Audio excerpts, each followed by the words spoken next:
Salut tout le monde, j'espère que vous allez bien. On se retrouve dans une nouvelle vidéo qui sera une vidéo tag.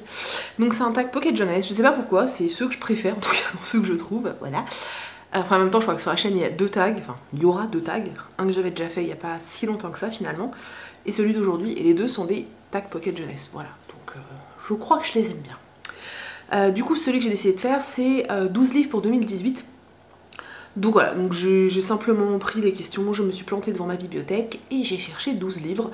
Donc je vais partager ça avec vous. J'espère que ça vous donnera envie de le faire parce que c'est vrai que du coup, bah moi ça m'a bien fait kiffer de fouiner dans ma bibliothèque pour trouver les titres et tout. Donc voilà, j'espère que ça vous donnera envie.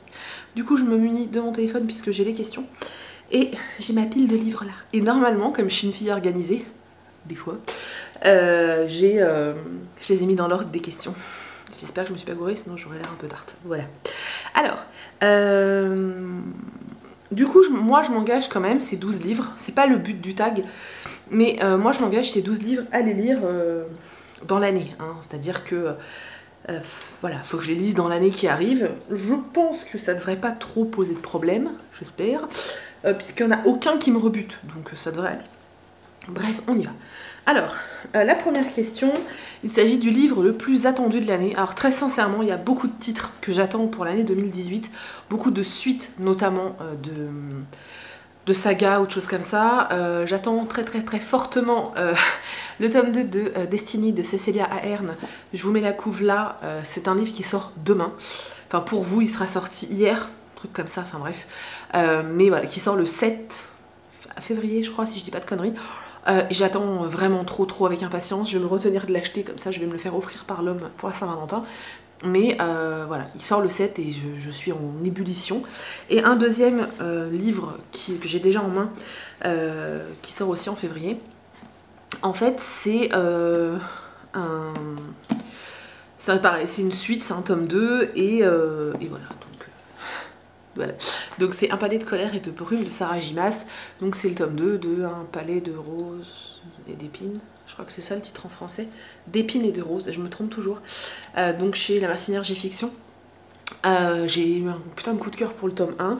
J'attendais ce tome 2 avec forte impatience. J'espère de tout cœur qu'ils vont sortir le tome 3.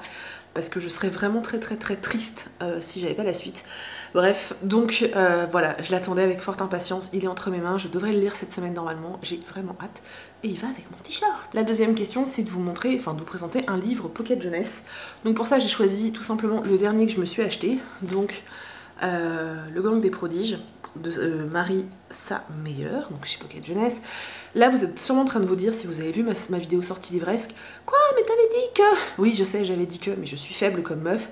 Et j'espère juste qu'il va être bien, parce que comme l'autre m'avait vachement déçue, voilà, et il est un peu cher. Alors j'avais râlé hein, quand j'ai vu le prix, mais finalement, après quand j'ai vu le prix de celui-ci, je me suis dit que finalement non, ils avaient pas si tant craqué que ça, parce que l'autre est à 2 € plus cher, quoi, voilà. Donc j'ai vraiment hâte de le lire, le sujet m'intéresse vraiment beaucoup, et il sera lu au mois de février, je pense, parce que ça m'étonnerait que j'arrive à résister. Ensuite, une série que j'aimerais terminer. Donc là, j'ai pas été chercher très loin, j'ai pris une série qui se compose de 2 tomes. Sauf qu'en fait, le premier a été un beau coup de cœur et en tout cas une excellente lecture. J'ai le tome 2 depuis octobre dans ma palle. Je pensais le lire tout de suite et j'ai pas pris le temps de le faire. Et du coup là il faut absolument que je le fasse. Donc il s'agit de Chaos, le tome 2 qui s'appelle Les Terres Grises de Clément Bouhélier. Le tome 1 a gagné le prix des Aliénales au mois d'octobre. J'ai adoré, mais vraiment j'ai adoré l'univers du tome 1. Et j'ai le tome 2 depuis octobre dans ma palle quand même. Et j'ai toujours pas sauté le pas, je sais pas pourquoi. Donc là il faut absolument que je le fasse parce que c'est juste pas possible et j'ai envie de connaître la fin de cette histoire. Et pour ceux qui ne connaissent pas du tout l'histoire, c'est du post-A, avec un virus, etc. Mais la fin du tome 1 te laisse sous-entendre qu'il n'y a pas que du virus et qu'il peut y se passer d'autres choses un peu cheloues. Voilà. Ensuite, un auteur que j'ai très envie de découvrir. Donc là, c'est un auteur que je connais depuis très longtemps, dont j'aime énormément les illustrations, etc. Et bizarrement, je n'ai aucun de ses livres dans ma bibliothèque. Et l'autre jour, je suis passée devant un de ses livres. À chaque fois que j'en vois un, je veux l'acheter. Je sais pas pourquoi je le fais pas. Et du coup, l'autre jour, je me suis dit, c'est bon, tu l'achètes. Donc là, je vous spoil un peu le prochain bouquin là. Mais du coup, j'ai craqué. J'ai très envie de découvrir Brian Selznick. voilà, j'ai très envie. Donc là, je me suis pris Le Musée des Merveilles parce que il a été adapté au cinéma et que le film me faisait très envie. Donc voilà, le principe, c'est ça en fait. Hein. Le principe, c'est une histoire en roman et une histoire en dessin. Et j'aime beaucoup ce concept, je trouve ça génial. Donc à chaque fois, ils font peur parce que c'est des briques, mais il y a quand même énormément d'illustrations, donc c'est pas si flippant que ça. Et voilà, j'ai vraiment hâte de le découvrir. Et si j'aime, je pense que je me procurerai tous les autres livres parce qu'à chaque fois, ils sont trop beaux. Ensuite, il s'agissait de vous montrer un livre que je devais lire en 2017 et que j'ai repoussé, et qui du coup est toujours dans ma palle. Voilà, Rebelle du désert, tome 2, La trahison de Halloween Hamilton. J'avais juste surkiffé le tome 1, il paraît que le 2 est encore meilleur, et je ne sais pas pourquoi je ne l'ai pas sorti. En fait, je l'ai repoussé, je devais le lire en décembre, finalement avec le déménagement, il y a plein de livres que j'avais mis en carton, je pouvais pas tout garder sous la main, et puis bah voilà, ça a repoussé, et du coup il est toujours pas sorti de ma palle, alors en plus il est pas très gros, donc je vais remédier à ça très rapidement, je pense, parce que voilà, parce que j'aime vraiment beaucoup l'univers, donc il faudrait que j'y retourne. Il fallait aussi vous montrer un livre qui parle d'un sujet d'actualité. Ça a vraiment été très difficile de trouver et tout. Finalement, j'en ai trouvé un que j'ai reçu il n'y a pas si longtemps que ça. Donc il s'agit de Petit Gros, de Benoît Grelot, voilà. Alors, pourquoi ça parle d'un sujet d'actualité? Parce que ça parle de harcèlement scolaire et de moquerie et de grossophobie, etc. Et pour moi, ça reste un sujet d'actualité puisque c'est quelque chose qui est encore présent et qui, à mon avis, va le rester pendant bien longtemps. C'est bien triste, mais c'est comme ça. Voilà, que j'ai reçu il n'y a pas longtemps, donc qui est édité chez Fleurus. J'aime beaucoup la couverture. Et j'ai vraiment hâte de me plonger dans cette histoire. Ça va être lu très vite parce que, je sais pas si vous pouvez bien vous rendre compte, c'est écrit très gros, il y a des grandes marges et tout, donc je pense que ça devrait le faire. Et voilà. Ensuite, un auteur dont j'ai lu tous les livres et dont je veux lire le nouveau. Alors, c'est pas vraiment son dernier, puisque son dernier je l'ai déjà lu, mais c'est le seul que je n'ai pas lu d'elle, donc je triche un petit peu.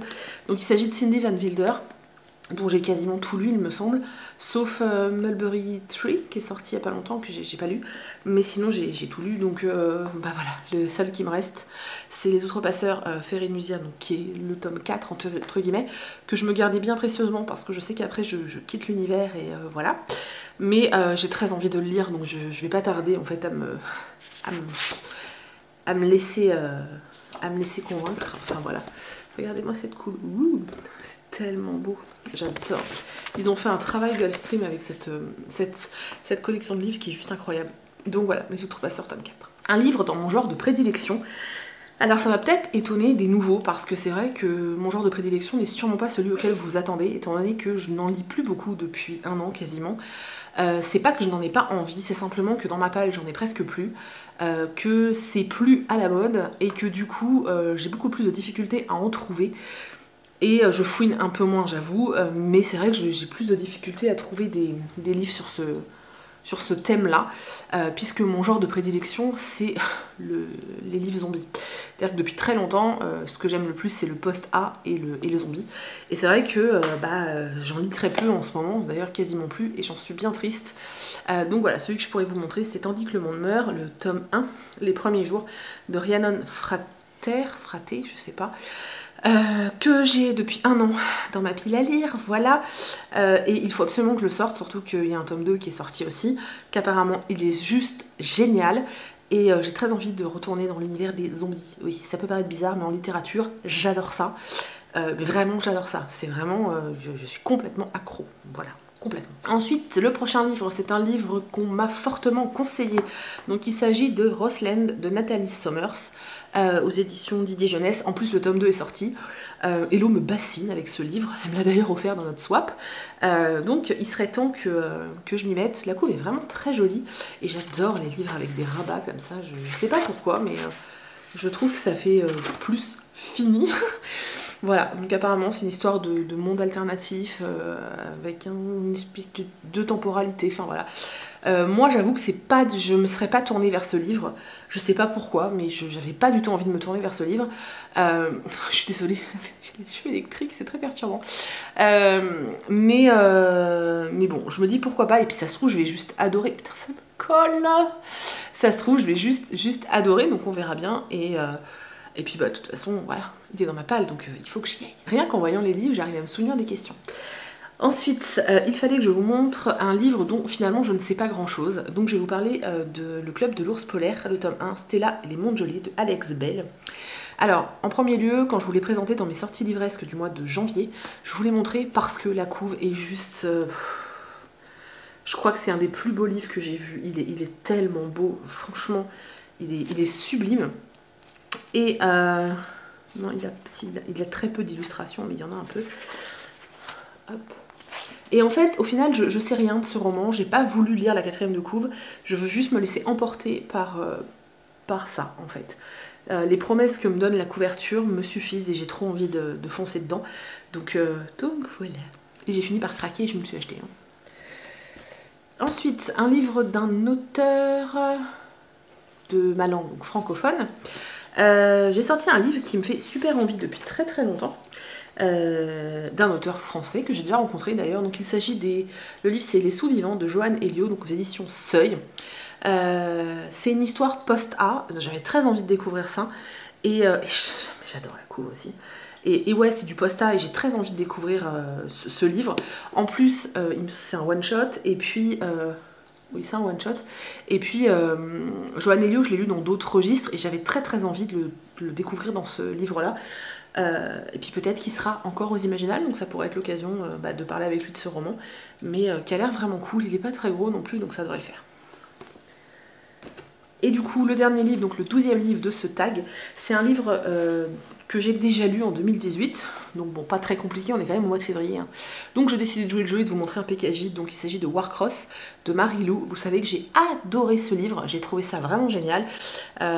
J'attends la suite avec forte impatience, je dois dire. Parce qu'on me dise pas qu'il n'y a pas de suite, je pète un cap sinon. Donc voilà, cet univers où on est dans un jeu vidéo à moitié, une réalité virtuelle et tout, j'ai trouvé ça trop bien, vraiment j'ai trop aimé. Donc oui, effectivement, c'était une très très bonne lecture que je vous recommande encore une fois, hein, au cas où vous n'auriez pas compris. Et celui-là est déjà lu. Donc voilà, c'en est tout des 12 livres pour 2018. Du coup, j'en ai un déjà lu, donc il m'en reste 11 à lire. Et ça tombe bien, comme on est en février, il n'y a plus que 11 mois, tu vois, voilà. Donc je vais lire ces 11 livres cette année, mais de toute façon, je pense qu'ils auraient été lus. N'hésitez pas à répondre vous aussi dans les commentaires, ce serait super cool, je vous mets les questions dans la barre d'infos du tag, et puis n'hésitez pas à répondre, que ce soit ouais, dans les commentaires, sur votre blog, sur votre chaîne, peu importe, franchement c'est super cool je trouve, voilà, ça prend pas trop longtemps à filmer, ça demande pas trop de préparation et du coup je trouve ça assez chouette quoi. Donc n'hésitez pas à répondre aux questions, j'ai hâte de voir vos réponses et puis peut-être que je vais découvrir des nouveaux titres, ça pourrait être super cool. Je vous remercie du fond du cœur d'avoir regardé cette vidéo jusqu'au bout, je vous fais plein de très très très gros bisous et je vous dis à demain dans une prochaine vidéo. Salut!